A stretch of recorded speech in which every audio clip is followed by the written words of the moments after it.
Bonjour à vous et bienvenue sur la chaîne de Océan de Coach. Ici Mélanie Aina-Rocaveri, coach professionnel. J'accompagne mes clients à réussir par soi-même.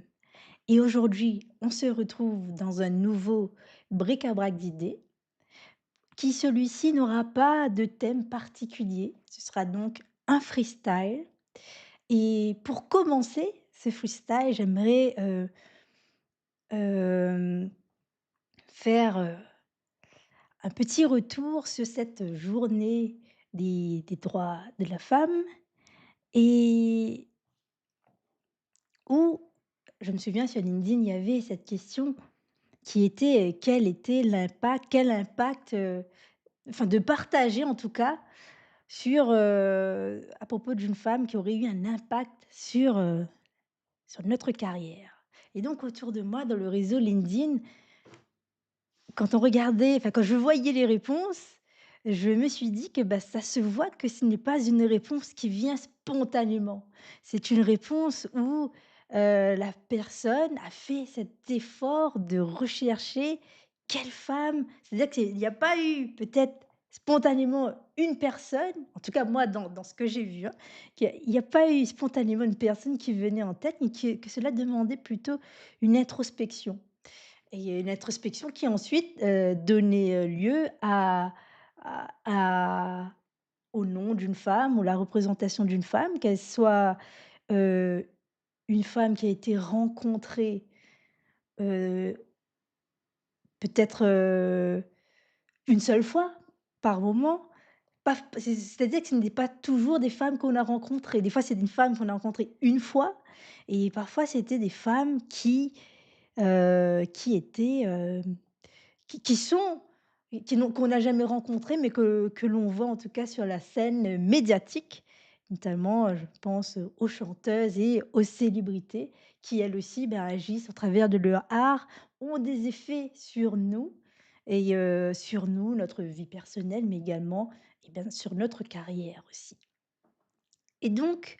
moi pour ma part, j'avais pensé à une femme, mais le fait de partager cela n'était pas aisé. Ce n'était pas facile, c'est-à-dire que si spontanément je pensais à cette femme, c'est, comment je vais le dire? De quelle façon? Et j'ai beaucoup cogité, est-ce que je participerai moi aussi donc à cette question ou non? Et pour trancher cette question, je me suis mise en action. C'est-à-dire que, eh bien, j'ai commencé à rédiger et selon ce que j'ai rédigé, bien sûr, il y avait des choses qui ne me plaisaient pas et il y avait des moments où je me disais: «Mais je ne peux pas partager cela, cela est trop personnel». Comment partager ça sur un réseau professionnel? Comment, le partager pour qu'il soit peut-être assez élevé pour ne pas qu'il soit trop instinctif, trop émotionnel ou pour ne pas ressembler à un Calimero aussi quelque part. Et donc il y a eu ces moments de balancier où je me disais: «Non, je vais pas le faire» et donc je mettais un petit peu le texte en retrait, mais à chaque fois ça me revenait en tête. C'est quelque chose qui voilà, ça me revenait en tête donc je revenais à chaque fois à ce texte où eh bien, je me disais: «Eh bien, il faut que j'en fasse quelque chose et peut-être que de ce quelque chose pourra naître un autre quelque chose pour, quelqu'un d'autre qui le lira». Donc ça ne s'est pas fait, spontanément, ça s'est fait en plusieurs temps. Oui, en plusieurs temps et ce n'était pas un texte simple pour moi à écrire. Mais du coup, alors je vais vous le lire.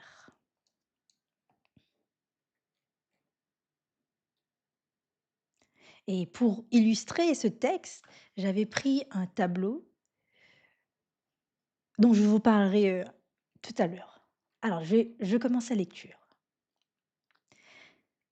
Il y a eu une femme qui a impacté de manière hors norme ma trajectoire. Elle est celle qui m'a appris à lire, à écrire avant l'heure, celle qui m'a initiée en bas âge à l'anglais,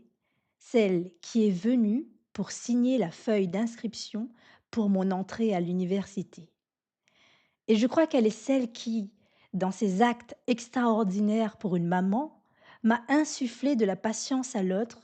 et même bien plus que de la patience, du dévouement, mais aussi et surtout le plaisir, le goût de la pédagogie, l'esprit inventif pour créer de nouvelles occupations,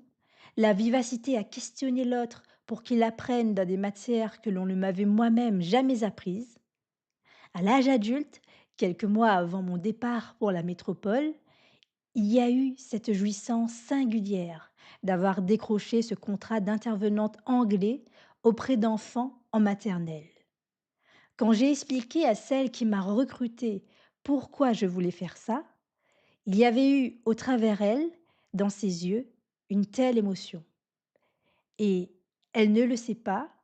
mais elle m'a donné de vivre un moment d'humanité que je n'avais jamais vécu jusqu'alors lors de mes entretiens d'embauche. Encore une fois, le rôle qu'a joué ma mère y était pour quelque chose. C'est ici l'impact positif. Et c'est comme, il me semble, dans toute chose, il y a aussi le revers. Elle a aussi incarné l'objet entre guillemets, dont il m'a été nécessaire de m'émanciper. Et là aussi, l'acte d'émancipation a dû être extraordinaire. Il m'a fallu l'énergie de plus de 4 hommes pour refermer cette déchirure qui est venue me prendre jusque dans ma structure la plus profonde. Parmi ces 4, Serge Bamard, Alain Bentolila, Philippe Mérieux.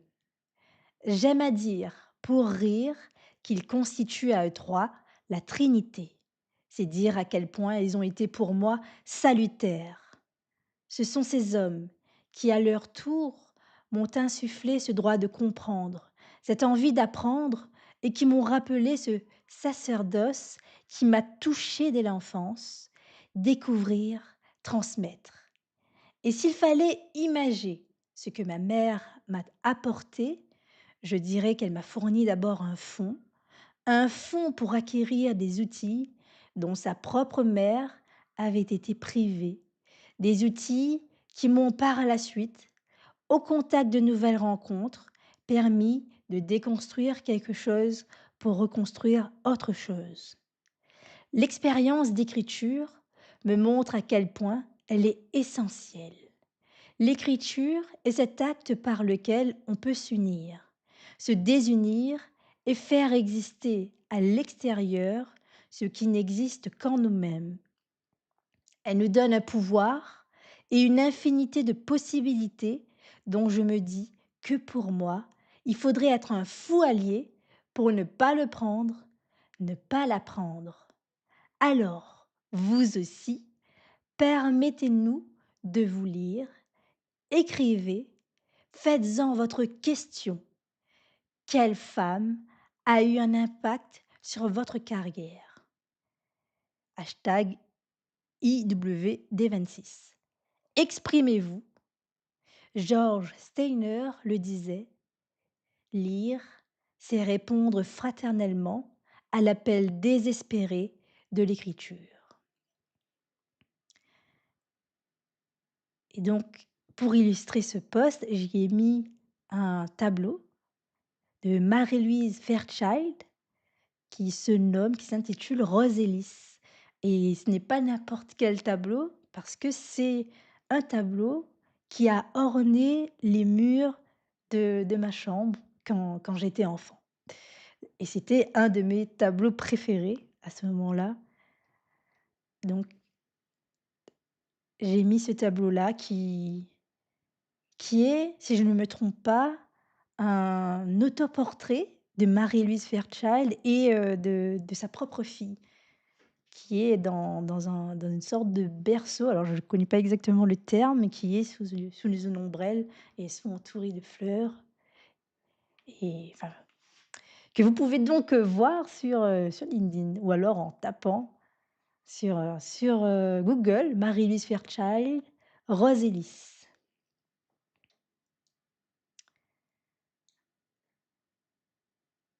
et là-dessus, il y a aussi beaucoup de choses que j'aime. Il y a beaucoup de choses qui me touchent dans mon cœur, mais aussi j'aime beaucoup le courant de l'impressionnisme aussi qui qui a cette, façon de raconter des moments instantanés, des moments de tendresse ou des moments de légèreté. Une façon de capturer ça avec, une douceur, une lumière, avec quelque chose d'un peu flouté, un côté tendre et un côté, rêveur aussi, un côté songeur dont des fois nous avons besoin aussi pour, faire face aux combats que que nous rencontrons parfois dans la vie. Et donc ce poste que j'ai fait et dont je vous ai dit, il y a eu plusieurs étapes et bien que j'ai finalement décidé de le publier, au moment de la publication, j'étais toujours insatisfaite de cette, publication parce qu'il y avait encore des choses à clarifier, des choses il y a des choses où, heu,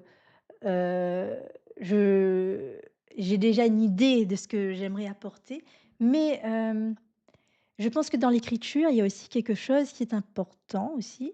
c'est le fait de se donner cette contrainte féconde aussi, de se donner, ce temps.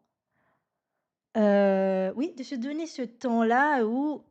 eh bien, on s'arrête. C'est-à-dire on s'arrête là et peut-être que pour plus tard et d'ailleurs ce sera peut-être mon cas, plus tard je reviendrai avec, quelque chose de nouveau qui en naîtra, avec une clarté qui, à ce moment-là, me satisfera.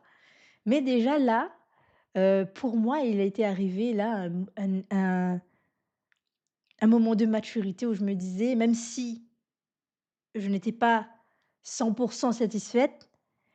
je me suis dit que c'est arrivé à un niveau de maturité quand même où je suis en capacité de le de le publier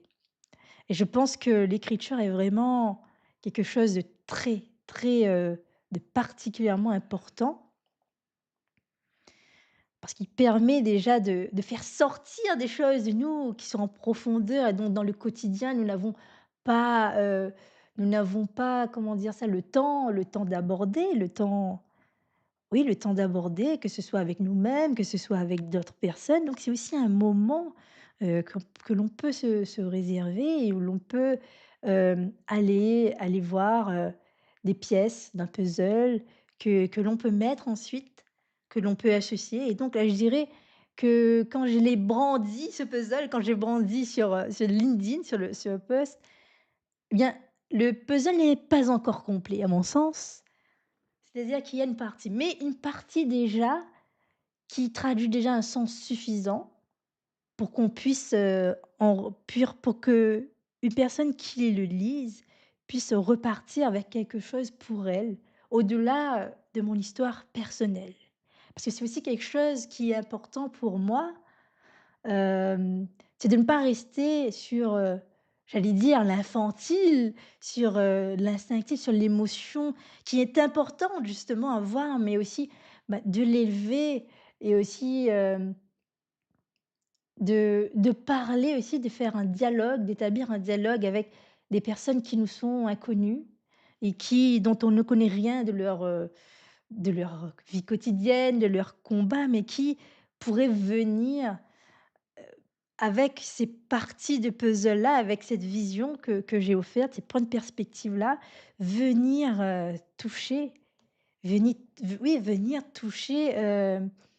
quelque chose d'important pour l'autre personne et à charge ensuite de cette personne-là, de voir, ce qu'elle en fait, de voir, si elle souhaite, à son tour produire un travail, produire un écrit qu'elle peut bien sûr faire le choix de garder pour elle, de garder privé, mais aussi de si elle en a envie, de et si en plus c'est un défi qui peut être intéressant pour elle à ce moment-là, si elle sent et quand je dis elle sent, c'est-à-dire ça peut être un homme ou une femme, la une personne du coup. Si cette personne, elle sent que ce moment-là, eh bien même si c'est incomplet, c'est quand même quelque chose qui mérite d'être partagé et bien de le faire et de sortir aussi de cette imperfection, enfin de cette de ce frein, de là où on voit l'imperfection et d'où l'on veut exiger la perfection parce que à terme, elle peut ensuite amener à quelque chose que vous aimerez plus tard et donc ça peut être aussi un commencement, le commencement de quelque chose, d'une histoire, heu, le commencement d'une idée forte que vous avez envie de partager et qui peut commencer déjà par un début et au sujet du perfectionnisme, moi, j'ai eu quelques réflexions parce que, pour ma part, j'avais des tendances en tout cas à attendre que quelque chose était parfait. Alors de ce fait, il y avait bien évidemment des choses qui en sortaient, mais il y avait également d'autres choses importantes qui restaient en retrait et qui en soi, ben, c'était dommage aussi parce que ces choses-là, ça m'aurait permis de grandir. Donc aujourd'hui, je suis forte de ce constat, donc je peux voir pour aujourd'hui, qu'est-ce que je peux en faire? J'ai eu moi, j'ai eu droit à des réflexions.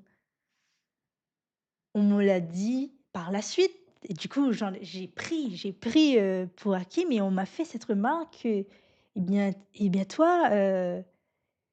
tu tu fais les choses de ton côté, mais tu ne te dis pas que un autre pourrait t'aider. Ben tu ne te dis pas, en fait, des fois, il y a une question de co-construction où il y a une question en fait, c'est l'idée qu'il y a une question d'étape aussi et donc là-dedans, moi, je vois aussi comme c'est de mettre des intervalles aussi dans une production là qui est déjà peut-être un début d'une production peut-être par la suite, alors je ne sais pas encore ce que cela va donner, mais qui va donner une autre chose. C'est-à-dire que ça ne s'arrête pas là et du coup, ça m'a fait cogiter cette idée, heu, d'être isolé, d'être seul face à quelque chose, qui nous est important et qu'il y a des moments où plutôt que d'aller assembler tout seul, les informations, alors c'est bien, c'est l'indépendance et la proactivité est très bonne, mais si, sans s'en rendre compte, cela revient à s'isoler et à ne plus se rendre compte de la part qu'une autre personne ou que d'autres personnes peut apporter ou qu'une autre intervalle peut apporter, eh bien, on peut passer à côté de certaines choses et on peut passer à côté, heu, de d'opportunités, de grandes opportunités de croissance. Parce que mine de rien, les choses qui sont par la suite un peu coincées, abandonnées, c'est aussi envoyer un petit peu un message, hem ou si par exemple c'est quelque chose qui s'est répété, qui peut amener à un message d'impuissance, d'une impuissance qui s'accumule quelque part. Même si on sort d'autre chose, il y a des choses qui nous tiennent à cœur et qu'on laisse ici un petit peu, dans le j'allais dire dans le foin. Enfin, on le laisse enfoui quelque part. Donc pour moi, ça a été un peu, ça a été aussi quelque chose, c'était un challenge déjà d'écrire ce texte et donc je l'ai écrit il y a 5 jours de ça, donc j'ai pris un peu de temps avant de faire, cette lecture à voix haute parce que c'est un texte qui est demandeur en temps, en tout cas, voilà, qui est demandeur pour pouvoir le lire et qui demande de d'avoir une certaine énergie à ce moment-là pour pouvoir le porter et voilà, pour pouvoir le porter tout simplement et donc bah, voilà, bah, je pense que je peux dire que de ce texte, eh bien, j'en suis fière. Je suis fière de ce texte et quand je me suis mise à regarder ce texte, je me rends compte que j'avais aussi un peu de honte à le partager. Pourquoi? Parce que je me disais: «Mais est-ce que ça fait pas de moi quelqu'un d'égoïste, quelque part? Est-ce que ça fait pas de moi quelqu'un d'égoïste?» parce qu'en relisant et puis même en répondant à cette question, «Quelle femme a eu un impact sur votre carrière?» Eh bien, en fait, finalement, dans ce texte, le véritable hommage que l'on fait n'est peut-être pas tant l'hommage à cette femme qui a apporté un impact, mais l'hommage à soi-même et un hommage à soi-même de ce qu'on a pu accomplir par, par le biais de cette femme-là, par le biais, de cette personne-là. C'est-à-dire, il y a oui peut-être, finalement quelque part une reconnaissance, de cette personne-là, mais le véritable hommage, j'ai l'impression que finalement il réside, dans en nous-mêmes. Parce que des fois, ben, on a besoin aussi de se rendre hommage à soi-même pour, pouvoir le rendre à l'autre aussi, de manière, à ce qu'il ne soit pas destructeur pour l'autre ou pour soi-même aussi, qui ne revient pas à s'écraser soi-même, ou qui ne revient pas parce que je le vois aussi, ce sont des choses qui arrivent où on reconnaît les mauvaises personnes, où on remercie, les personnes, d'autres personnes et où on oublie les personnes qui ont initié des rencontres, qui ont permis des choses et il y a des fois des j'allais dire des déceptions qui arrivent. Il y a également l'effet de halo qui joue son rôle et qui fait oublier des personnages, des personnes qui ont joué un grand rôle sans même que l'on a vu les choses et des fois, ben, pour éviter de tomber dans cette erreur, c'est aussi de commencer aussi par se reconnaître aussi, reconnaître aussi, ce que l'on a fait au contact de l'autre aussi. Ce que l'on a fait au contact de l'autre et pour ensuite aussi, eh bien, reconnaître aussi l'autre. C'est-à-dire, je pense qu'il y aurait un déséquilibre si la reconnaissance portait uniquement chez l'autre personne et je pense que c'est un point de départ qui peut être particulièrement fécond, surtout, pour les personnes qui se reconnaissent comme altruistes. Donc ça peut être un défi, mais ça peut être aussi quelque chose de très fécond de reconnaître, eh bien, qu'on a fait ça. C'est vrai, on a été aidé, on l'a fait au contact de l'autre, mais que spontanément, nous avons fait, face à des choses qu'on a créées et qui sont puissantes et dont il faut reconnaître pour pouvoir aussi si on quand on est altruiste, en plus, on souhaite contribuer au monde et je pense que c'est important, en tout cas, d'avoir cette constitution solide de reconnaître l'autre plutôt, enfin, de reconnaître l'autre, de non, de reconnaître alors, pardon, de se reconnaître, de savoir se reconnaître pour valoriser de manière équilibrée d'autres personnes et notamment, c'est encore, moi, dans le métier que j'exerce, qui est donc coach professionnel, et je vous disais que j'accompagne les personnes à réussir par soi-même et bien sûr, réussir par soi-même ne signifie pas réussir seul. Parce que réussir par soi-même suppose également de développer cette compétence, cette capacité à gérer sa vie, à voir les ressources que l'on a, que ce soit à l'intérieur de soi, mais également à l'extérieur de soi. C'est-à-dire à travers de personnes qui peuvent être ressources, qui, au contact de nos rencontres, peuvent nous apporter et qu'on peut aussi, nous aussi, apporter aussi et qui peuvent avoir un apport mutuel et donc il y a aussi, bah, cette idée-là, oui, de reconnaître ses ressources intérieures, mais également extérieures et donc moi, en tant que coach professionnel, je comprends bien que si mon travail, c'est également de valoriser l'autre, d'amener l'autre à des questionnements, à des expériences de pensée, de le mobiliser dans des situations dans lesquelles il va pouvoir, extraire des apprentissages. Eh bien, je comprends bien que moi aussi, continuellement, je dois également faire ce travail-là et moi qui suis amenée à valoriser l'autre, à reconnaître ce qu'il fait, je dois aussi être dans cette capacité-là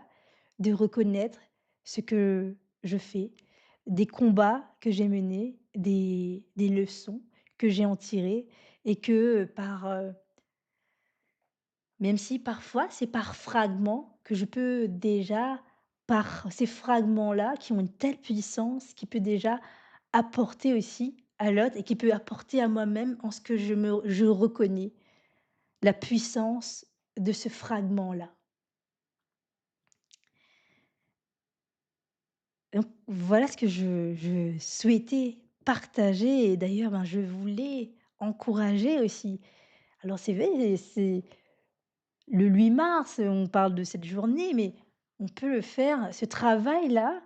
quelle femme a eu un impact sur votre carrière? Eh bien, on peut le faire à dans n'importe quelle journée et si vous ne l'avez pas fait à ce moment-là, pourquoi pas le tenter? Tenter de le faire, tenter, de faire cette écriture-là, de commencer, d'initier, de faire par étapes et ensuite, eh bien,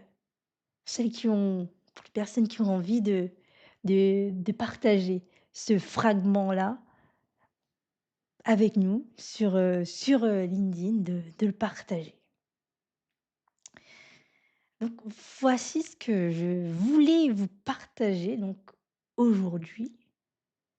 C'est vous partager un peu, de cette expérience-là, de cette expérience de pensée qui a eu cet effet-là pour moi et aussi, ben, de vous proposer à vous aussi de le vivre, de le partager, de vous faire des défis aussi, d'oser des défis, de faire, une audace, d'avoir, l'audace de certaines idées, même si effectivement, ça peut et moi je me rends compte dans ce texte-là, peut et d'ailleurs, j'ai rencontré dans mon expérience professionnelle des personnes qui ne connaissant pas mon parcours m'ont dit des choses horribles sans savoir, la réalité de ce qu'il y avait. C'est-à-dire l'ignorance et l'indifférence amènent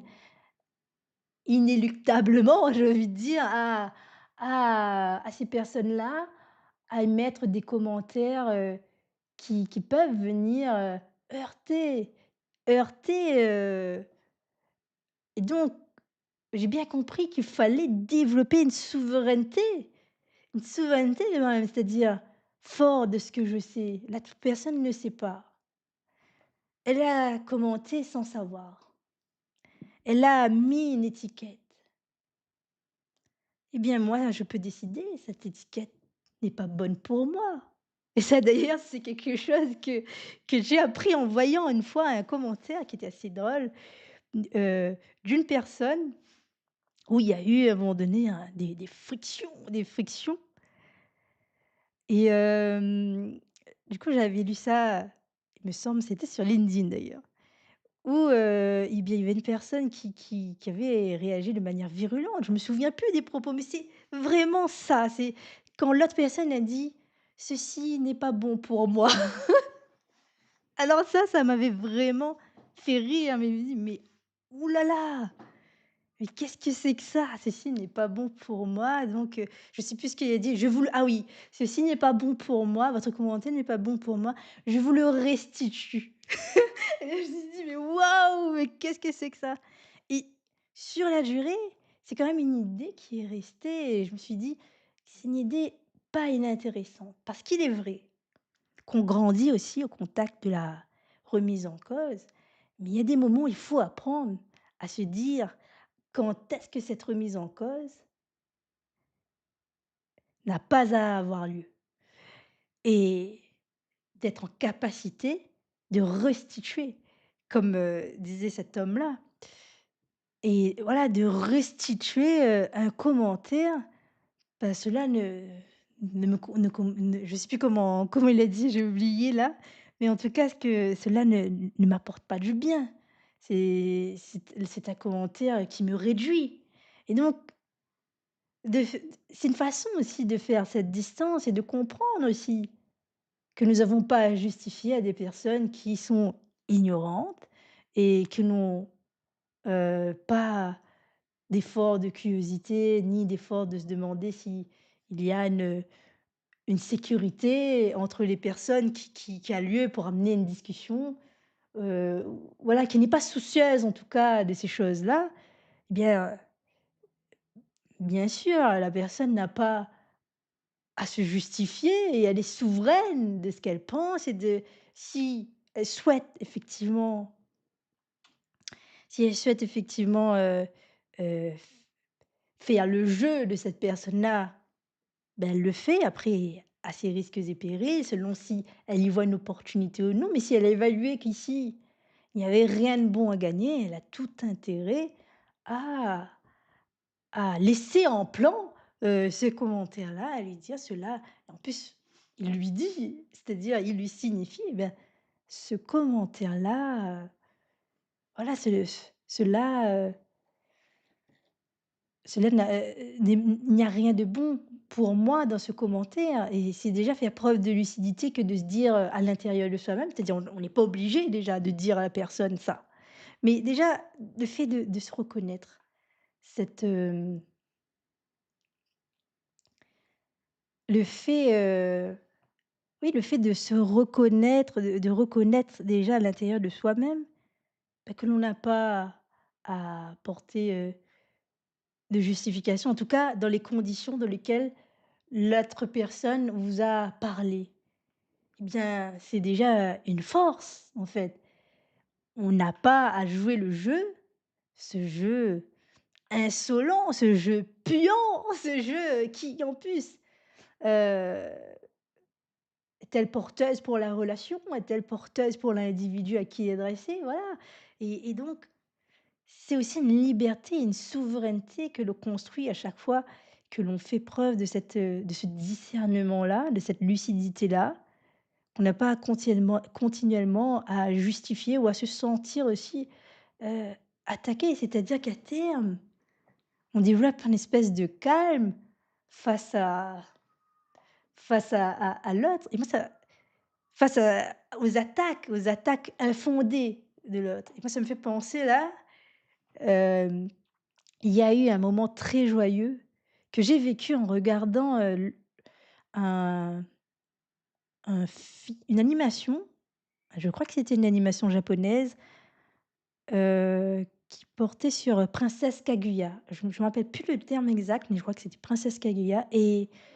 il y a un moment où, cette personne a du ma a n'accepte plus ce qu'elle est en train de vivre, ce qu'elle est en train de vivre sur terre et ce qui se passe en fait, comme, cette personne-là, elle n'était pas humaine, elle venait c'était un être céleste. Voilà, dans cette animation-là, c'était un être céleste qui était venu. Je crois qu'elle était venue au monde dans une plante, est-ce que c'était un bambou ou une fleur? D'ailleurs, elle s'appelle Kaguya, je ne sais pas si c'est le nom d'une fleur, enfin, je ne sais plus. En tout cas, et c'était 2 personnes, de conditions, très modestes qui avaient découvert, cet enfant miraculeux qui était tout petit d'abord et ensuite qui a grandi et se rendant compte du miracle de cet enfant-là, qu'est-ce qu'ils ont fait? Donc à un moment donné, eh bien, ils ont tout mis en œuvre, c'est-à-dire qu'ils se sont rendus compte que c'était pas un enfant, comme les autres, que c'était même un enfant très noble et donc ce qu'ils ont fait, ils se sont dit que c'était un enfant noble et donc ils ont tout fait, tout mis en œuvre pour que cette noblesse puisse avoir lieu, on va dire. Mais en faisant ça, il y a eu, beaucoup d'actions qui ont eu pour effet d'emprisonner la princesse Kaguya. Beaucoup d'actions qui ont eu effet, de lui faire vivre, des expériences traumatisantes, où elle était exposée à d'autres personnes qui n'avaient pas d'intention, positive vis-à-vis d'elle et qui n'était pas protégé de là et des choses qui l'animaient, on lui empêchait de faire. Donc cette, princesse Kaguya, à un moment, elle a exprimé, elle était dans un état de souffrance tellement forte qu'elle a exprimé cette envie de partir et donc comme c'était un être, qui vient un être céleste, bah, eh bien, il y a un moment où il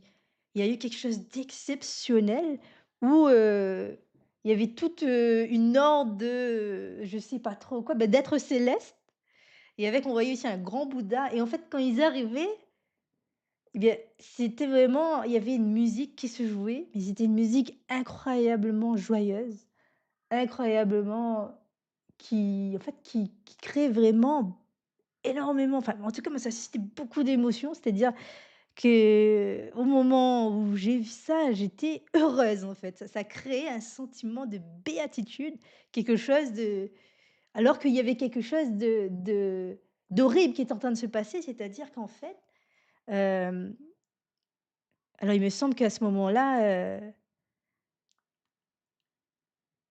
entre le moment où la princesse Kaguya avait exprimé son regret, où elle voulait qu'on vienne la chercher, il y avait aussi cet attachement à ces personnes qui l'ont élevée.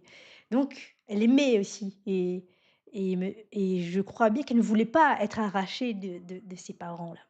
Et donc il y a ce moment où bien ça arrive, les êtres célestes qui arrivent avec tout le bazar, toute la musique, toutes les choses transformatrices et il y a et bien les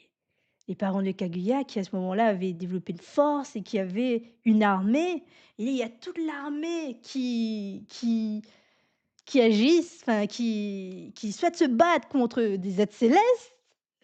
que qui se battent contre des êtres célestes et je sais plus c'était quoi qu'ils lançaient, est-ce que c'était des flèches ou des choses comme ça? Et quand ça entrait dans la zone de ces êtres-là, ces flèches transformées en fleurs, en des choses incroyables en fait. C'était eh bien ce n'était plus, e elles n'étaient plus ces armes, qui étaient destinées à faire du mal au départ, à l'origine, c'est en entrant dans sa zone, ça changeait, ça devenait quelque chose d'autre. Donc c'est montrer aussi cette souveraineté un petit peu de ces êtres célestes-là qui, par la suite, quand ils ont récupéré, cette princesse Kaguya qui aimait, ses parents profondément, au moment où ils ont posé le contact avec, cet enfant-là, eh bien, cet enfant-là a changé. Elle a eu une autre, c'est-à-dire, carrément un autre comportement où elle ne voyait plus les personnes qu'elle aimait à ce moment-là ou en tout cas, je ne sais pas si elle ne voyait plus ou si enfin, il y a eu un effet où la mémoire soit a été effacée ou je ne sais quoi et donc elle se tournait et elle était plus dans cet état de tourment et où elle ensuite repartait avec ces êtres-là. Alors c'est un petit peu, c'est très imagé, c'est très mais c'est aussi, symboliquement, ça illustre vraiment quelque chose de très fort aussi, un ça illustre aussi un deuil, mais un deuil, non pas par la mort, parce que là-dedans, il y a personne qui est mort. Il y a c'est mais la c'est un lien. C'est un lien qui, d'une manière ou d'une autre, s'altère, un lien avec, des personnes, que Princesse Gaglia aimait. Mais il y a aussi, eh bien, pour revenir avec, cette situation où il y a d'autres personnes, enfin, je pense au moment où les gardes, où cette armée-là visait, des choses, eh bien, il y a aussi cette capacité-là à ce que ça n'entre pas dans leur champ ou ça ne les blesse pas. Alors après, c'est facile à dire, de ne pas être blessé, bien sûr, nous, on n'est pas des êtres célestes, on est des êtres humains faits de chair et de sang, d'émotions. Dès lors qu'on entend, par exemple, une voix, s'amplifier, ou on entend des tremblements, ou on entend quelque chose, on voit, un changement, on tout cela est perceptible et a des effets effectivement sur nous. Ça, c'est vrai. Mais il y a des choses aussi qui, dans la répétition, nous enseignent aussi à reconnaître qu'est-ce qui est bon pour nous,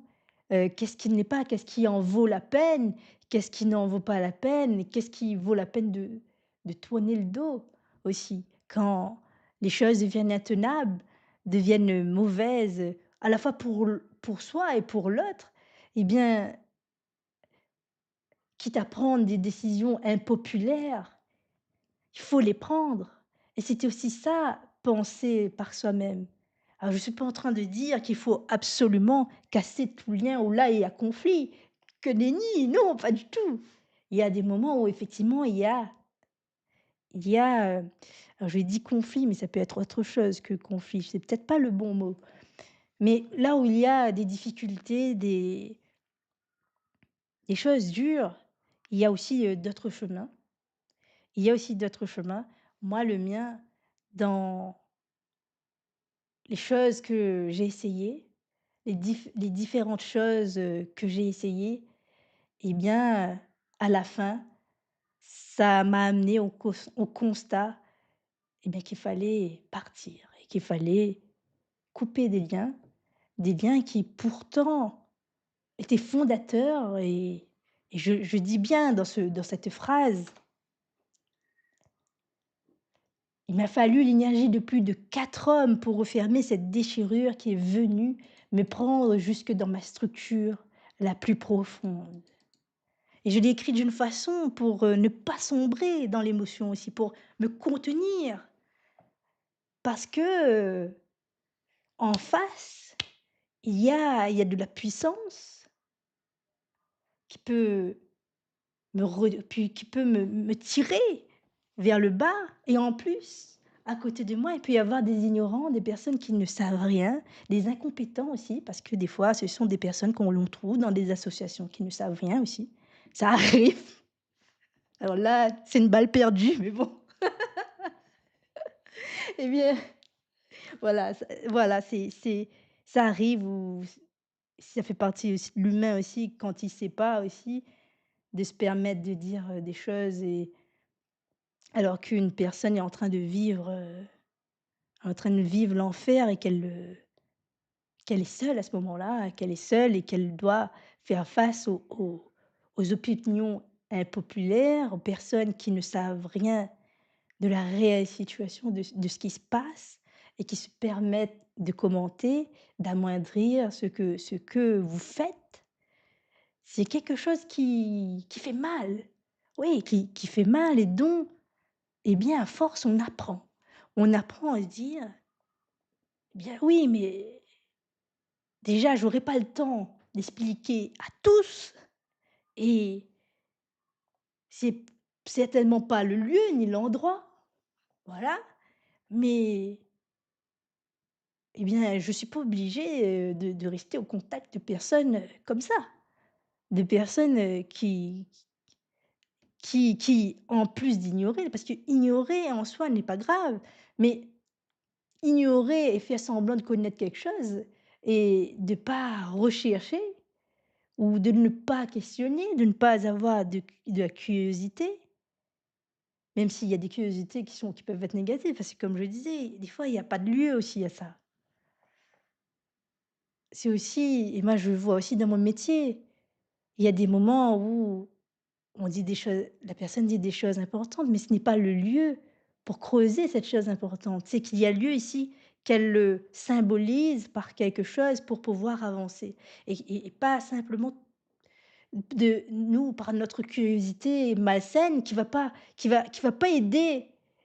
la personne à avancer finalement là où elle a besoin d'avancer. C'est mais donc ça demande une lucidité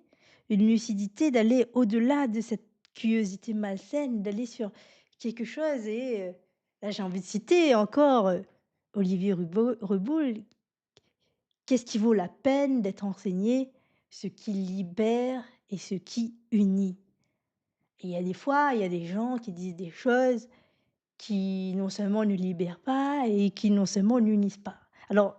bien évidemment, il y a des moments où il faut faire acte de contradiction, faire acte d'opposition. Mais, à quoi sert cet acte de contradiction, cet acte d'opposition? Est-ce qu'il sert à humilier? Est-ce qu'il sert à détruire? Est-ce qu'il sert à, mmh, à énoncer une idée que je crois absolument juste alors que je n'ai pas fait le travail, de savoir vraiment, de me poser la question. Ou est-ce que, c'est une opposition, une contradiction, une remise en cause qui va servir et qui va servir, à l'autre, à moi, à voilà, qui va être utile, qui va honorer et c'est-à-dire oui, effectivement, il y a des remises en cause des fois qui sont, qui peuvent être mal reçues, mais qui dans la durée va être quelque chose de porteur et il y a effectivement des remises en cause qui ne sont pas, porteurs et d'autant plus quand on adopte une pensée systématique qui est, de voir chez l'autre, un paradigme déficitaire, de voir, ce qui ne va pas, une carence, sans aller voir toutes les belles choses qu'elle fait, qu'elle a faites, ou qu'est-ce que vraiment ce qu'elle est en train de faire signifie et faut savoir aussi qu'on n'est pas toujours en capacité, en regardant quelqu'un, de savoir, qu'est-ce qui qu'est-ce qu'il est en train de faire? Et moi, ce sont des questionnements qui sont très importants pour moi, pour interagir avec les personnes. C'est de situer aussi où est la personne, où elle se situe dans son parcours. Il y a des moments, effectivement, il y a des choses, il y a des idées qu'elle dira qui qui par la suite évoluera, mais c'est peut-être pas l'heure à ce moment-là de lui mettre ça au nez tout de suite, maintenant, parce que dans le parcours dans lequel elle est, pour se forger, se fonder, pour pouvoir, faire face à ces choses-là, il y a des étapes préalables à faire. Il y a des choses importantes, forgeantes, constructives qui, heu, qui sont importants pour que cet individu-là tienne dans le temps et non pas, qu'il répond à des défis, oui, oui, mais avec tout le temps, c'est-à-dire combien de personnes donnent cette image de soi, parfois malgré elles, de personnes confiantes en elles et dont tout le monde les renvoie, mais qui, elles, à l'intérieur d'elles-mêmes, vacillent. Et des fois, ils réagissent face au feedback quand des personnes des fois, elles le disent aussi. Bien oui, moi, on me dit que j'ai confiance en moi, mais je me sens pas bien. Il y a des gens qui vont dire aussi: «Je me sens pas légitime» ou alors il y en a d'autres qui vont dire, «J'ai tout le temps peur, je suis en hypervigilance». Mais pourquoi aussi? Mais des fois, c'est aussi parce qu'ils ont enchaîné des rencontres qui ont où elles ont relevé des défis certes, mais où à chaque fois, ben, ça a cassé quelque chose à l'intérieur. Au lieu de forger, c'est-à-dire on relève des défis, on voit qu'on relève, mais en même temps on se demande: «Ben, est-ce que demain là est-ce que je vais pas tomber?» C'est-à-dire j'ai relevé là, mais dans mon marathon là, est-ce que là j'ai assez d'énergie? J'ai assez d'énergie là pour, faire? Et c'est aussi, est-ce que je peux avoir confiance en l'autre quand je vois, que par répétition, je vois soit des personnes soit des personnes, qui me disent des choses dont elles-mêmes ne savent pas, soit qu'on fait mes éloges, mais pour une autre raison que de me construire, ou que je me bute face à des murs où la rencontre ne se fait pas ou alors la rencontre est fracassante et ça, eh bien, ça peut être difficile parce qu'effectivement, dans certains environnements, on peut enchaîner, malheureusement, on peut enchaîner des rencontres comme ça ont pour effet de venir diluer des choses en nous qui font que même si nous accomplissons des choses, nous n'arrivons pas à les valider. Nous n'arrivons pas à nous forger parce qu'on se sent pas bien et que effectivement l'entourage compte. Elle compte pour beaucoup et j'avais envie de dire, il y a énormément d'humains. On peut effectivement, avoir vécu plusieurs rencontres qui, de manière répétée, ont amené à des effets catastrophiques, à des effets, des catastrophes qui se sont réellement produits. Je ne parle pas, d'anxiété imaginée là, je vous parle de catastrophes, des événements traumatisants. Peut y avoir ce genre de choses-là qui arrivent, mais ça ne signifie pas que vous ne pouvez pas ne pas rencontrer également d'autres personnes avec qui le rapport à l'autre change. Le où le rapport aussi à soi peut se construire et où, cette hypervigilance-là peut, elle, se diluer et partir et où on peut construire aussi cette, en vivant des expériences, en côtoyant d'autres types de personnes, en côtoyant, voilà, en faisant des choses nouvelles et en étant dans le mouvement, on peut aller découvrir d'autres expériences et une autre vision de nous-mêmes ou une confiance plus sereine, une estime de soi plus constructive peut avoir lieu et peut faire ce chemin et où parce que nous avons vécu des moments où nous avons repéré lorsque l'on m'a dit des choses fausses ou lorsque la façon dont on me l'a dit c'était étrange ou lorsque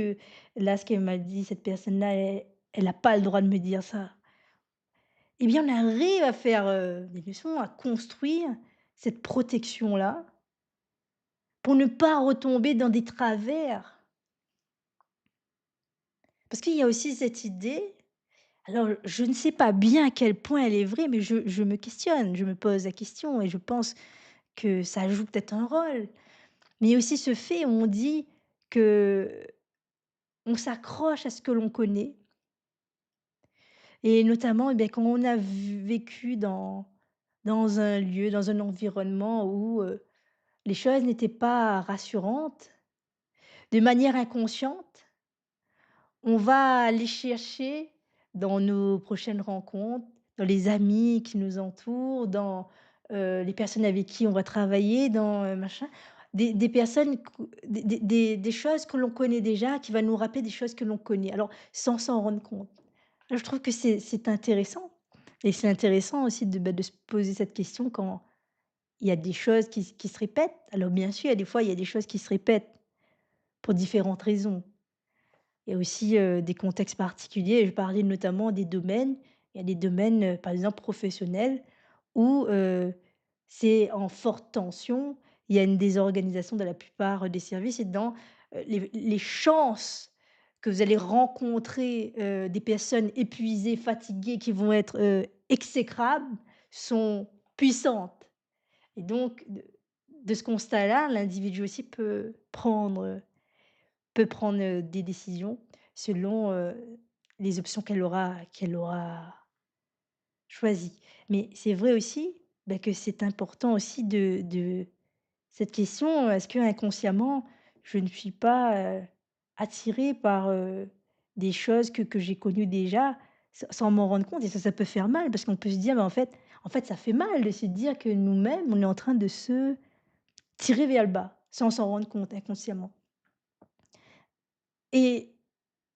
donc moi là-dessus, je pense qu'il est important d'avoir un regard, vers l'avenir et d'aller, tester des nouvelles choses, des nouvelles expériences, aller parler avec des personnes qu'on n'a pas pour habitude de parler. Alors bien sûr, hein, si on a vu des signaux qui nous ont montré que parler avec cette personne-là peut amener à des choses difficiles dont là je ne suis pas en mesure, de faire. Maintenant, eh bien, c'est aussi quelque chose qui est entendable parce qu'il faut regarder aussi dans l'exposition, il faut qu'elle soit aussi, graduée aussi et qu'elle soit qu'on se dise, «Ça va être, peut-être inconfortable, mais ça sera, maîtrisé». Je le le danger est plus dans l'inconfort, c'est-à-dire c'est pas dangereux pour, ma vie. ce n'est pas dangereux aussi voilà, pour ma vie, mais également aussi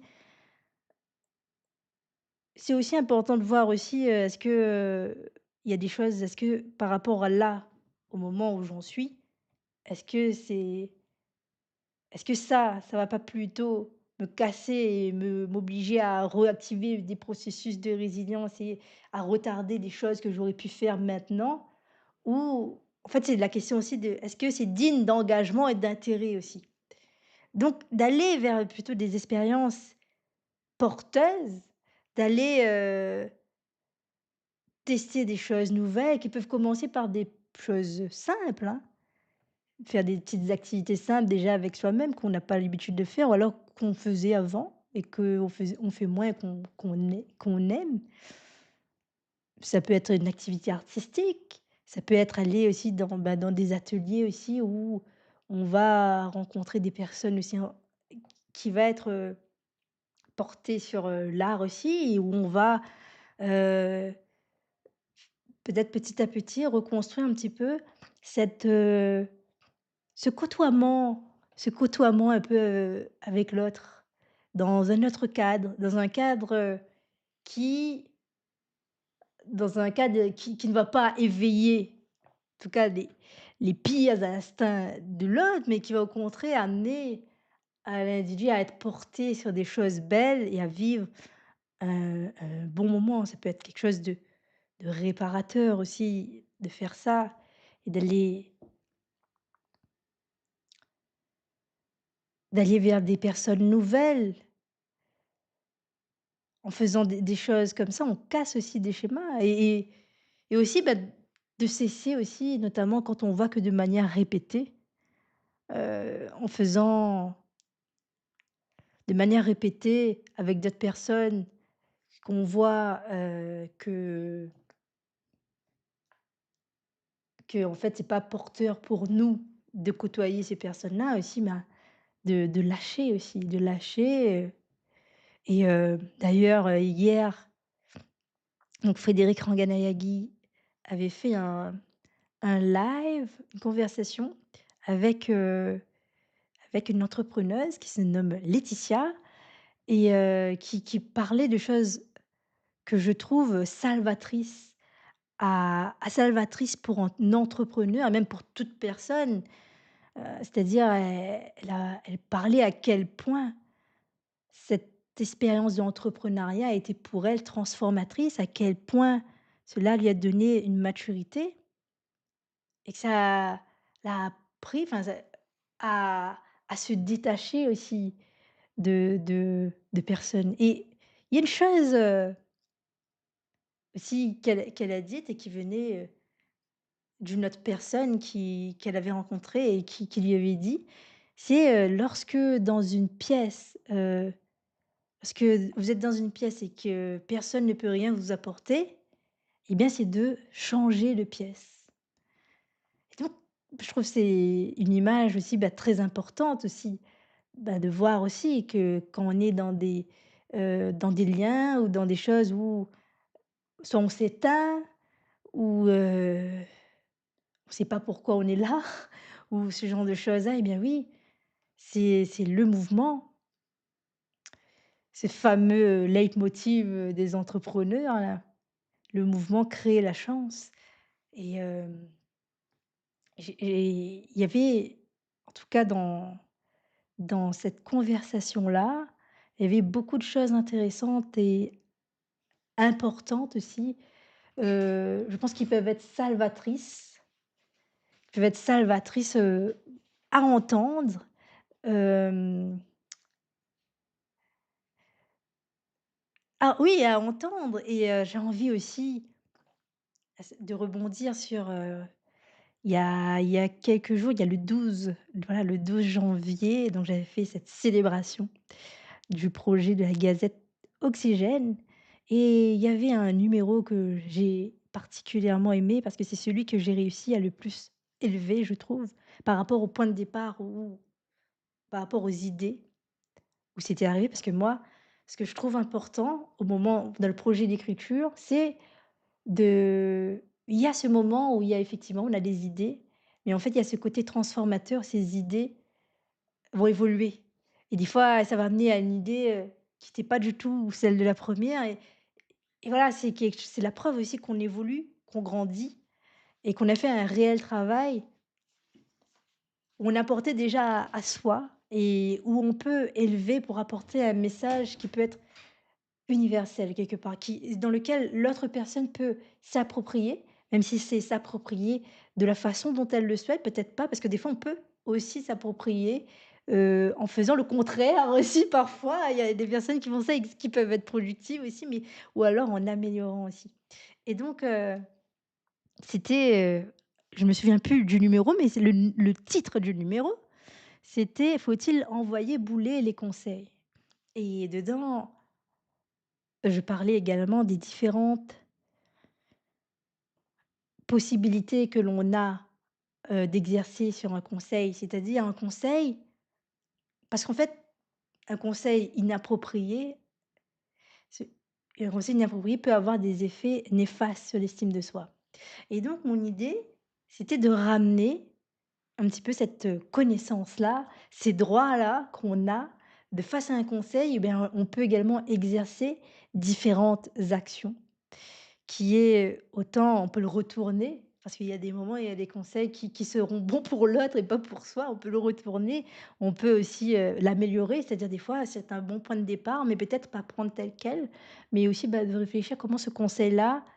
peut être, intéressant pour moi. Parce que moi, j'aime bien cette pensée aussi de Édouard de Bono qui dit en fait, la question n'est plus, est-ce qu'une idée est bonne ou mauvaise? La question, c'est dans quelles circonstances elle est bonne ou mauvaise. Donc, est-ce que ce conseil-là, dans ma circonstance, dans cette circonstance qui est la mienne, est-elle, la plus appropriée? Ou est-ce qu'il y a quelque chose d'autre à modeler, à voir? Ou alors, est-ce que c'est de la rejeter tout simplement ou,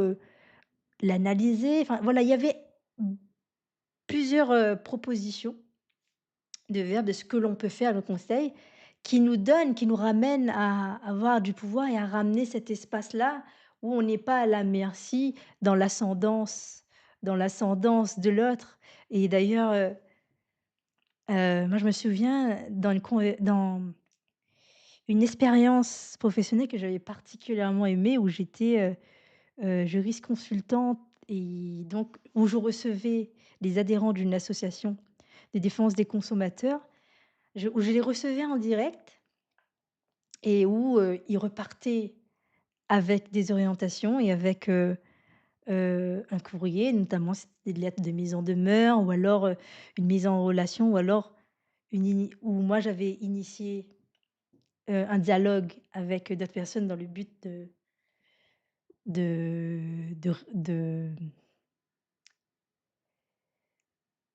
dans le but de répondre à la problématique en tout cas.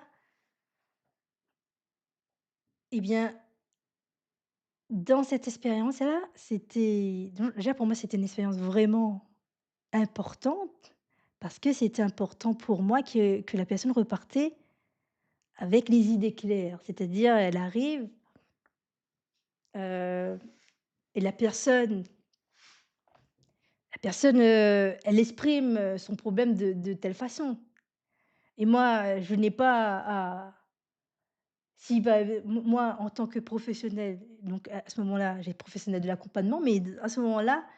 dans le domaine juridique. Pour moi, à mon sens, il m'incombe une chose et ben, c'est que moi, c'est moi qui a cette technicité du droit à ce moment-là et quand une personne exprime quelque chose de telle façon, c'est-à-dire un peu brouillon ou qui des fois n'ont pas les mêmes termes et bien aussi, ben, pour moi, il y avait cet effort de vulgarisation-là où ce n'est pas l'idée n'est pas de clasher la personne ou de casser la personne en disant: «Ah c'est pas ça qu'on dit, c'est ça, c'est pas ça le terme, c'est ça». Non, c'est à la lumière de ce qu'il dépose, aller dans des questionnements plutôt qu'il enferme et qui éjecte, plutôt, bah, d'ouvrir, cette,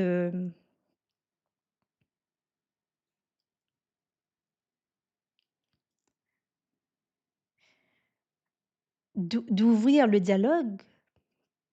et d'amener avec moi la connaissance que j'ai, d'apporter avec ma connaissance, d'amener les faits. Donc on parle de qualification juridique, de ci et de ça et de valider est-ce que c'est ça? Et même, j'avais aussi ce truc-là de, heu, c'est-à-dire d'aller au-delà de ce que la personne disait. C'est-à-dire au moment où elle dit une chose, je comprends que de quel enjeu il s'agit et même si elle l'a pas mentionné, même si parce qu'il y a des choses qu'elle ne sait pas et donc c'est moi en tant que, c'est mon rôle en tant que conseillère à ce moment-là, c'est mon rôle à moi, bah, de conseiller et pas de l'isoler dans son ignorance et ça, c'est important pour moi de le dire parce que combien de fois j'ai rencontré des personnes qui faisaient ça.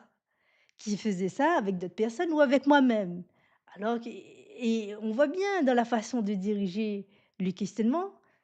c'est une façon mais qui isole la personne alors et ou l'autre personne, où elle est censée être conseillère, mais finalement, elle est pas un partenaire, elle devient un ennemi, elle devient voilà, elle devient un ennemi finalement, elle devient encore un énième qui des fois, qui par moment, je ne sais pas si vous ça vous est arrivé, mais qui invente des lois, qui disent: «C'est la loi, c'est le machin». Alors moi, j'ai la chance, d'arriver à manier ces choses-là, à aller, regarder. Donc je peux par la suite alors je vais pas me battre avec un interlocuteur, moi c'est simple. Je vais raccrocher et je vais appeler un autre interlocuteur qui, ici, va mener droit à ma demande. Parce que, bah, j'aurais compris que cette personne-là, pour une raison ou une autre, mauvaise foi, je sais pas quoi, je sais pas, mal luné ou que sais-je, incompétence ou je ne sais pas quoi, aura fait cet effet-là. Donc pour moi, c'était important de faire cette mission-là. C'était quelque chose de porteur parce que quand j'avais choisi, moi, de faire le droit, c'est aussi parce que j'étais inspirée par d'autres personnes que j'ai compris qu'il y avait des choses qui étaient compliquées, complexes, qui créaient beaucoup de peurs, beaucoup et les peurs, les émotions, qu'est-ce que ça entraîne? Des difficultés aussi d'expression, et si en plus on n'est pas outillé, si on n'est pas outillé pour faire face à ces difficultés-là, on est, heu, on est vite, enterré et donc je comprenais bien et pour moi c'était important en tout cas que cette personne repartait avec un conseil qui enfin, si c'était un conseil ou alors parce que des fois, il y a pas des fois, c'est autre chose aussi. Des fois, nous, on n'a plus la main, c'est plus une histoire d'aller avoir recours à d'autres professionnels, donc de donner des bons d'avocats, une proposition, de mise en relation. Il y avait ces choses-là et il y a des fois, effectivement, il y avait gain de cause, où, où ça se résoudait à l'amiable, où, il y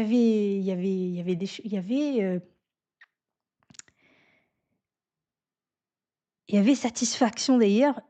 et pour le client, pour l'adhérent et pour moi aussi. Mais il y avait aussi des moments, moi qui m'ont profondément marquée parce qu'il y a ces moments-là où et là c'était une question de voisinage et là, ici, la personne, elle avait cette possibilité d'avoir recours au voisinage, enfin d'avoir recours, à la justice, d'avoir, gain de cause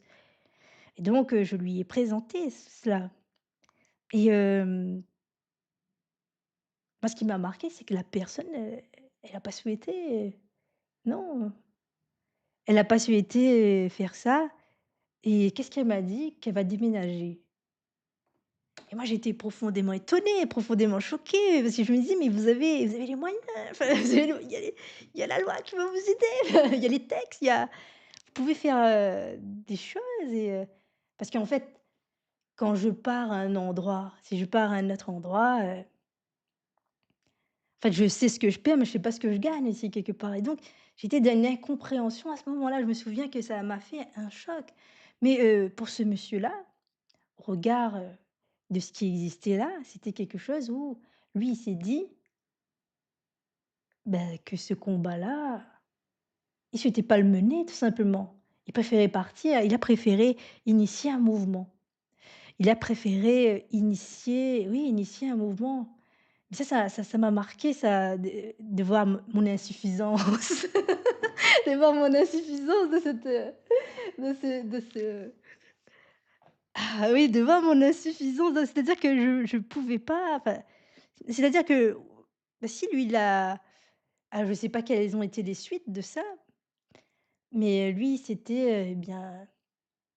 je suis venue et j'ai pris cette prestation et dans ce que j'ai vu dans cette prestation-là, je je préfère, ne pas exercer ces droits-là et je préfère mais j'ai aussi d'autres possibilités aussi. J'ai aussi d'autres possibilités, d'autres droits, d'autres droits et le droit, par exemple, de partir. C'est aussi un droit que j'ai finalement quelque part et ouais, c'était vraiment, pour moi, ça a été un choc à ce moment-là et d'ailleurs, je me souviens au moment d'avoir fait, mon rapport de stage, heu, non, au moment d'avoir fait la soutenance pour, le rapport de stage, je me souviens que le professeur et ce qu'il m'avait posé comme question, il m'a demandé: «Mais, voilà, du coup, vous recevez ces personnes-là et comment vous faisiez quand vous ne connaissez pas la réponse?» Et là, je me suis figée, je me suis figée, mais figée, c'est-à-dire j'étais comme ça parce que, pourquoi? Parce que, et j'arrivais pas à le dire, en fait, c'était ma peur justement, c'était une peur de ne pas pouvoir proposer une réponse et en fait, ce qui s'est passé, c'est que j'avais tellement peur de cela que, chaque fois, lorsque j'étais en consultation, je faisais la recherche en direct et j'avais à chaque fois, je m'en sortais avec des éléments où j'avais les moyens pour proposer. C'est-à-dire à chaque fois,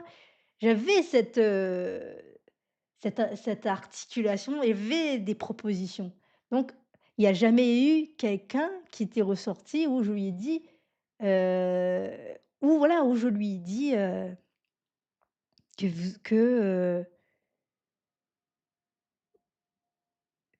où je lui ai dit: «Je ne sais pas» ou alors je lui ai dit, «Je ne sais p» voilà, il y avait toujours des pistes et même à ce monsieur-là qui finalement a choisi ce qu'il a choisi, il y avait des pistes aussi qui lui étaient proposées. Mais lui, au regard, de d'autres,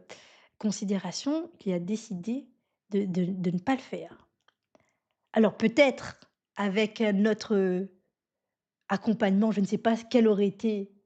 sa décision. Ça, je ne sais pas, mais par contre, il y a quelque chose et ça, que j'ai bien vu avant la soutenance et c'était de ça dont je voulais parler. C'est-à-dire, je l'ai écrit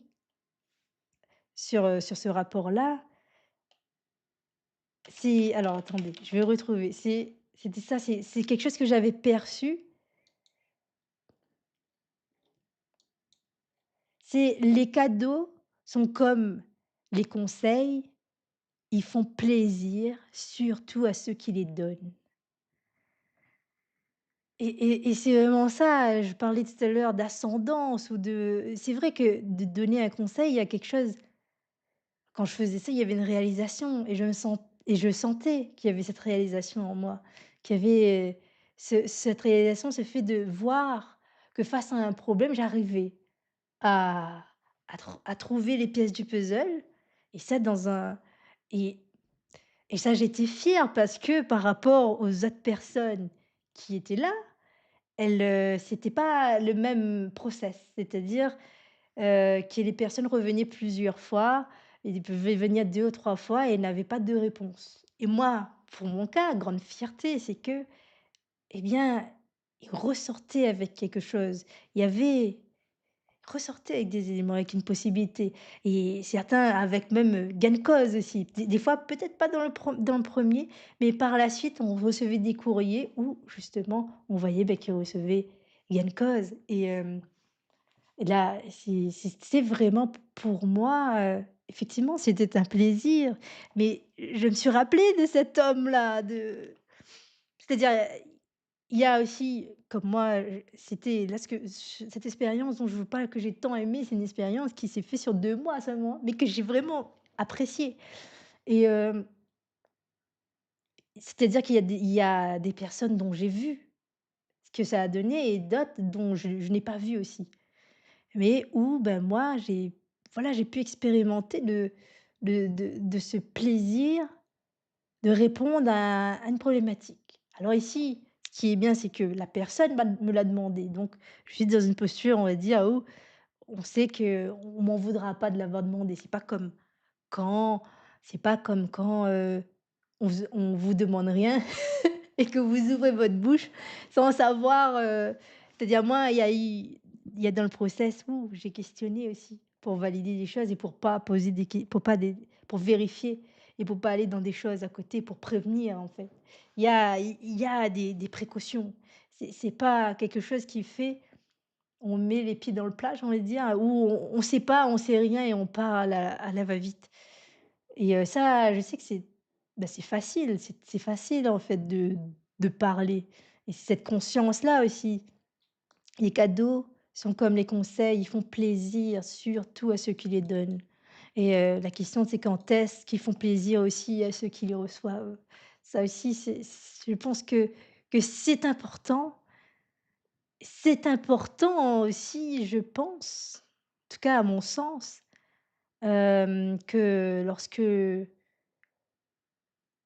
l'on donne et même j'ai envie d'élargir ce mot, le plaisir. C'est lorsqu'il est, fécond pour l'autre. C'est-à-dire parce qu'effectivement, par exemple, il y a les questions des compliments. Il y a des compliments qui font plaisir, hein, mais qui au fond, ben, creusent une solitude, qui au fond creusent des choses où c'est pas le moment. En fait, c'était pas le moment de faire ce compliment-là, à ce moment-là. Il y a ça aussi, cet instant, cette importance de oui, de la perception de l'instant, du moment qui est important. Il y a beaucoup de choses à prendre en compte, beaucoup de paramètres et voilà, est-ce que ça va être fécond? C'est-à-dire, il y a effectivement des conseils parce que finalement, je vous ai parlé de ce monsieur-là qui a dit non, mais dans les faits, je ne sais pas parce que je n'ai plus eu de nouvelles moi ensuite. Je ne sais pas ce qu'il a fait, si ça se trouve le monsieur il a choisi d'exercer cette chose-là. Mais en tout cas, au contraire, la rencontre avec ce monsieur-là m'a fait réfléchir et je ne sais pas exactement qu'est-ce qui enfin moi en tout cas, j'associe ça à cette rencontre-là, mais je sais p mais qu'est-ce qui a fait cette conscience-là, développer cette conscience-là que, les cadeaux sont comme les conseils, ils font plaisir surtout à ceux qui les donnent. Heu, donc voilà beaucoup de choses qui me sont précieuses finalement à dire, à transmettre et dont je ne sais pas ce que vous en ferez aussi et en tout cas pour moi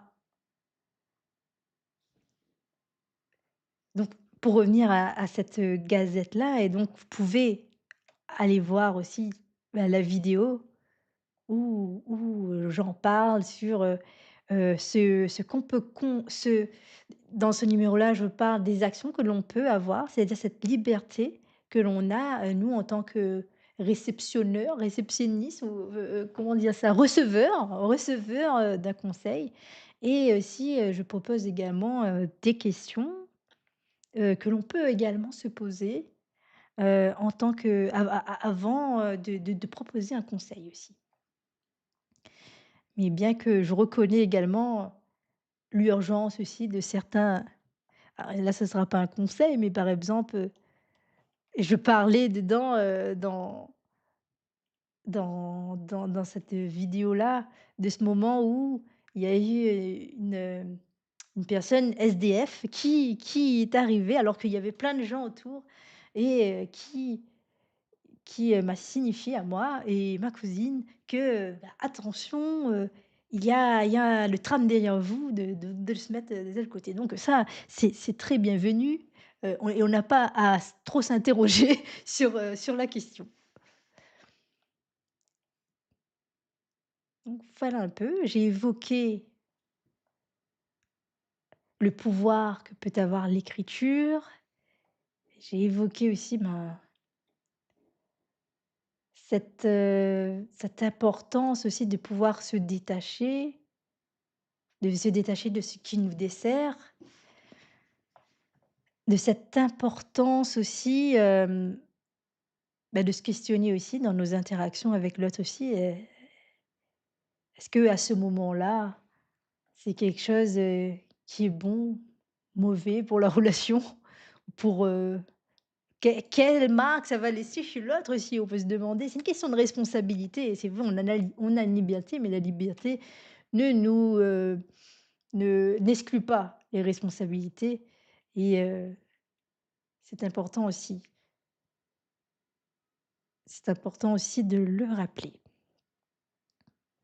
Aussi, si vous avez envie de vivre une expérience forte, un défi, il y a l'expérience au fil de l'idée où vous pouvez choisir un thème sur lequel vous avez envie de parler. Nous proposons 2 formules. Il y en a une où il s'agira de préparer ensemble ce que vous allez dire. Et l'idée, c'est d'avoir le message. L'idée, c'est qu'au moment où vous allez prendre la parole, il y aura de la clarté sur ce que vous allez dire dans cette conversation qui se fait au fil de l'idée, mais vous aurez aussi cette possibilité de tester de nouvelles choses, une autre façon de voir comment vous allez dire ces choses-là, ces choses que des fois vous pensez impossibles aussi. Et puis, il y a également une autre formule qui est là, l'idée c'est aussi, eh bien, d'y aller. D'y aller sans préparation,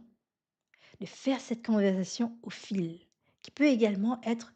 particulièrement libérateur et où on peut être impressionné de ce qui peut s'en libérer. Donc je vous invite à aller regarder ces formules-là sur notre site oceandecoach.fr et si cela vous intéresse et les conditions vous intéressent, eh bien, vous aurez plus qu'à choisir entre moi, Mélanie Aina Rocaveri ou Frédéric Anganayagi, avec qui vous voulez le faire. Et il y a déjà de nombreux épisodes, autant au fil de l'idée, avec, différents invités et autant aussi dans les bric-à-brac d'idées où vous pouvez avoir un aperçu aussi de je dis bien aperçu parce que, comme je parlais tout à l'heure, je pense que c'est important de parler de l'instant, parce qu'une rencontre, c'est aussi ça, c'est de l'imprévu et il y a des choses qui où il y a aussi l'instant du moment qui est un qui compte finalement et donc ce que vous allez voir peut donner des indices. Voilà, ça veut donner des indices, mais peut-être que vous ne retracerez pas, vous ne parce on sera toujours, il y aura toujours cette idée de rencontre imprévisible, de qu'est-ce qui va se passer entre 2 personnes qui ne se sont jamais rencontrées, dans une conversation où l'on parle, d'un sujet important pour une des personnes, donc ce sera un sujet important pour vous et donc vous avez ici la garantie d'avoir 2 professionnels, enfin, selon la personne que vous allez choisir, moi ou Frédéric, va une personne qui a à cœur de se soucier, c'est ce qu'elle dit là, est fécond pour l'autre ou non, de de challenger certes, mais de challenger aussi dans un respect, de de challenger de manière productive aussi et il y a souvent ce mot qui revient, ce mot de bienveillance aussi qui revient, qui pour moi, signifie aussi qu'à la première vulnérabilité dévoilée, on ne va pas vous, fracasser. Nous sommes coachs professionnels. Nous aimons l'émergence de l'individu. On n'est pas là pour écraser, pour faire extraire des choses que vous avez pas envie qu'on fasse extraire de vous. On n'est pas là pour, faire un scoop. On est là pour être partenaire, pour faire émerger des choses qui vous sont importantes à dire, pour participer, contribuer au monde de demain parce que en faisant ça, on contribue également à l'émergence de leaders. C'est aussi prendre la parole aussi, c'est aussi, transmettre des idées qui vont inspirer également d'autres personnes aussi. Des idées, vraiment qui peuvent être fraîches, qui peuvent ou alors des idées qui, dites d'une certaine façon, va pouvoir éveiller les consciences aussi, éveiller les envies. Et il y a eu vraiment plusieurs exemples. Il y avait plusieurs exemples, mais moi, il y a quelque chose, qui m'a bien marqué aussi. C'était justement dans le dernier break-à-brac d'idées avec Frédéric et Laetitia où, heu, où ils parlaient, où justement Laetitia avait une approche que je trouve particulièrement fraîche et innovante sur le recrutement. Donc je vous invite à aller regarder. Et il s'est passé aussi, bah, beaucoup d'événements intéressants, cette semaine dans nos différents bric-à-brac d'idées et notamment aussi avec Bruna aussi dans sur, le storytelling, mais encore plus loin, où elle a dit également des choses très importantes et je me souviens aussi de cette idée qu'elle avait dit donc en direct, en live, où elle parlait du fait que de regarder, de lire, des mots, même quand ils ne sont pas de soi, des mots, qui ne sont pas de soi et même quand c'est positif sur nous, c'est aussi une remise en cause. Ça, j'ai trouvé ça vraiment intéressant et ici, il me semble aussi que de voir ça aussi, c'est une remise en cause aussi qui peut être féconde et porteur pour l'individu qui, parfois aura croisé, différentes personnes, qui aura, pointé des choses, ici et là, des problématiques, des choses, de là où ça va pas ou qu'elles-mêmes elles ont ce réflexe et là, le fait de voir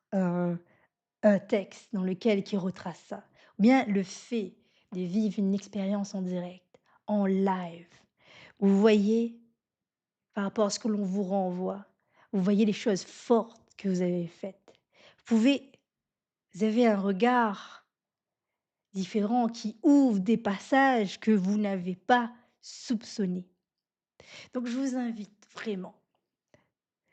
cette expérience de fil de l'idée, d'aller regarder sur le site oceandecoach.fr